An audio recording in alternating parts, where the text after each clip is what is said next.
religious thing where we weren't religious. Our parents didn't tell us about anything religious until we were, actually, I'm not sure when they had the plan to tell us. They were both recovering Catholics, and so they didn't want to tell us anything scary until we were ready to absorb it, and so they didn't tell us anything, and when we were 5 years old, we went to have our first sleepover with non-family friends, and like they were friends of our family, but they were not family.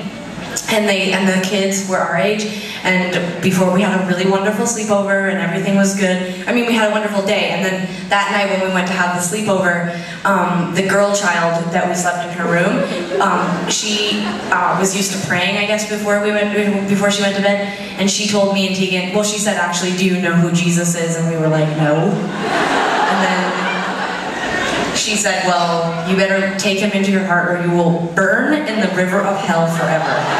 That's what she said. She was 5. She was 5 years old.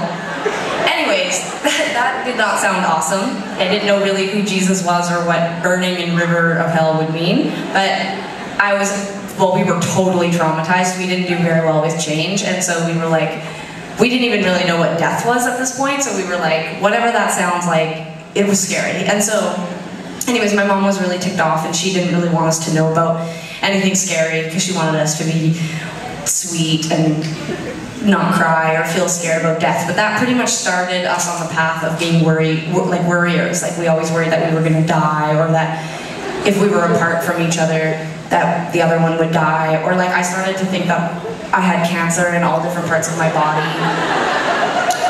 I know, it's so funny. Assholes. I'm like, yeah, I was 6 and I thought I was gonna die. People are like, come on.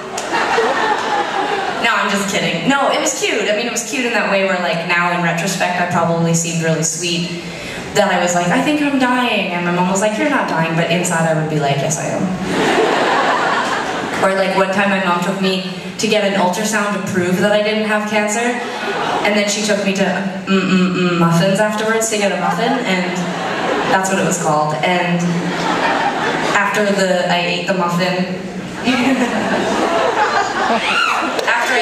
my mom was like, see, now you know because of the ultrasound that you don't have cancer. And I was like, but inside I was like, yes, I do. And anyway, so that was all information that leads to the part where we started writing songs, and I would always write songs about things probably I thought up when I was on drugs, which don't do drugs, they're bad, but I did, and I used to write weird, like just incoherent shit. And Tegan used to write about Jesus all the time.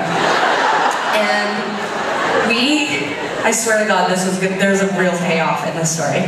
But one of our very first public gigs in high school was at an all-ages club, and it was like no alcohol, and it actually was religious. It was a religious, kind of like a drop-in center type place. Like it was called like Soul Center or something.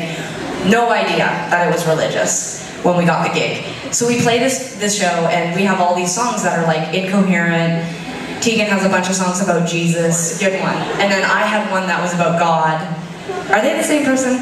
No, I'm kidding. Anyways, and at the end of the gig, the people there loved us because they thought we were a religious band. Because Tegan was singing about Jesus. It was pretty alternative. The band that opened had, like, the lead singer had a shirt that says, Satan sucks dick. It's pretty progressive. Yeah, it's pretty progressive. Like they were like really. You hit your face again. I mean, are you on drugs? Are you drinking? What's happening? Anyways, so this next song, the reason why I'm telling you all of this, totally, like it seems right now that we're just talking to talk like we're on cocaine. But the point is, Tegan is about to play an unreleased song that kind of reminds me of when we were in high school because it's really dark and it's like you were goth. Like Tegan did not have a normal light bulb in her room for like 3 years. She had one black light. You couldn't see anything. Like. I would go into Tegan's bedroom and I would be like, Tegan? Hello? And she would be hanging from the ceiling. My room was full of rainbows and gayness, and Tegan was like in the dark in the corner crying. It was so weird. Anyways, that is what this next song is about. Those